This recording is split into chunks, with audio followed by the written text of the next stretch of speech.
நாமக்கட்டி என்று சொல்லக்கூடிய திருமண்ணின் மகத்துவம் அல்லது மருத்துவ குணங்கள் என்று இந்த காணொலியை நாம் சொல்லலாம். இக்காணொலியிலே திருமண் என்று சொல்லப்படக்கூடிய நாமத்திற்கு அடிப்படையான நாமக்கட்டியை பற்றி அதன் மருத்துவ பலன்களை பற்றி நாம் அறியவிருக்கிறோம். பொதுவாக வைணவ சம்பிரதாயங்களுக்கு திருமண் எனும் நாமக்கட்டி பயன்படுத்துகிறோம். இந்த நாமக்கட்டியை நெற்றிலே பயன்படுத்தும் பொழுது அதில் நிறைய மருத்துவ குணங்கள் இருப்பது.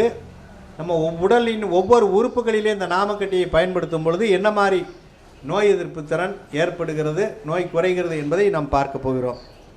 பொதுவாக இந்த நாமக்கட்டியை பயன்படுத்தும் பொழுது நோய் எதிர்ப்பு திறன் வளரும், கால்சியம் குறைபாடு குறையும், இரத்த ஓட்டம் கூடும், மூளை செயல்பாடு நன்கு இயங்கும், இதயம் சார்ந்த பல பிரச்சனைகளுக்கு நல்லது.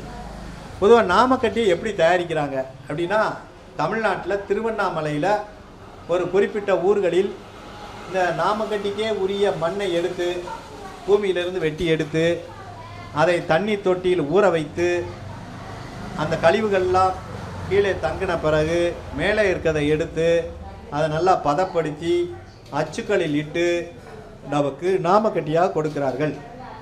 இதனுடைய பரிபூரண வெண்மைக்கு என்ன காரணம் அப்படின்னு பார்த்தா, அதில் இருக்கக்கூடிய சிலிக்கான் என்று சொல்லக்கூடிய சத்து பொருள் தான் பளபளப்புக்கு காரணம், அந்த வெண்மைக்கு காரணம்.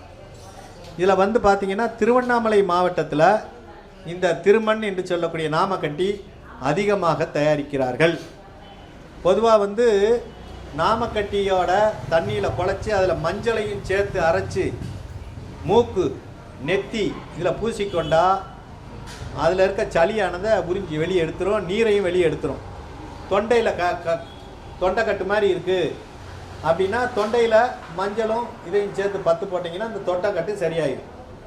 அதேமாதிரி தோல் சுருக்கங்கள் இருக்குது அப்படின்னா, தோல் சுருக்கங்கள்னால் பிரசவத்திற்கு பிறகு வயிற்று பகுதியில் தோல் சுருக்கங்கள் இருக்கும். அதுக்கு சந்தனத்தை இந்த திருமண்ணோட சேர்த்து குழச்சி அந்த இடத்துல சேர்த்து வச்சோம்னா இந்த தோல் சுருக்கங்கள் மாறிவிடும்.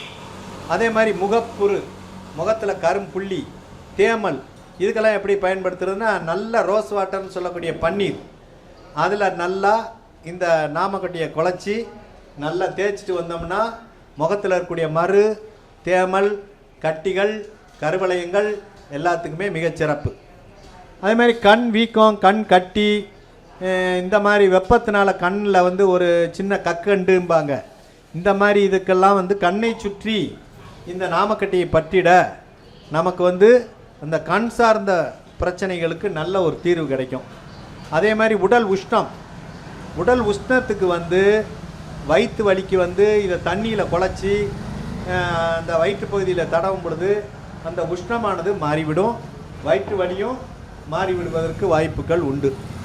அதே மாதிரி மூட்டு வலி, மூட்டு வீக்கம், இவங்க ராத்திரி ரத்த கட்டு, இந்த மாதிரி விஷயங்களுக்கு இந்த நாமக்கட்டியை பற்று வெந்நீரில் கரைச்சி வெந்நீரில் தேய்ச்சி பற்று போட்டிங்கன்னு சொன்னால் நல்லா அந்த கால் வீக்கம், கால் வலி இதெல்லாம் நல்லா மாறும். இப்போ சிறுநீரக கற்கள் கரைகிறது கூட அந்த பகுதியில் இதை பற்றிட்டோம்னு சொன்னால் சிறுநீரக கற்கள் கூட கரைவதாக சொல்லப்படுகிறது. ஆக நம்ம வீட்டில் எல்லா மருந்து பொருளும் இருக்கிற மாதிரி நாமக்கட்டி ஒன்று நம்ம வச்சுக்கிட்டோம்னா வீட்டு வைத்தியமா, நாட்டு வைத்தியமா, நம்ம பாட்டி வைத்தியமா, இதை நமக்கு வரக்கூடிய எல்லா பிரச்சனைகளுக்கும் மருந்து இல்லாமல், செலவில்லாமல், கால விரயங்கள் இல்லாமல் நமது நோய்களை தீர்த்து கொள்வதற்கு நல்ல ஒரு காணொலியாக இது உங்களுக்கு உதவும் என்று நினைக்கிறேன். நன்றி, வணக்கம்.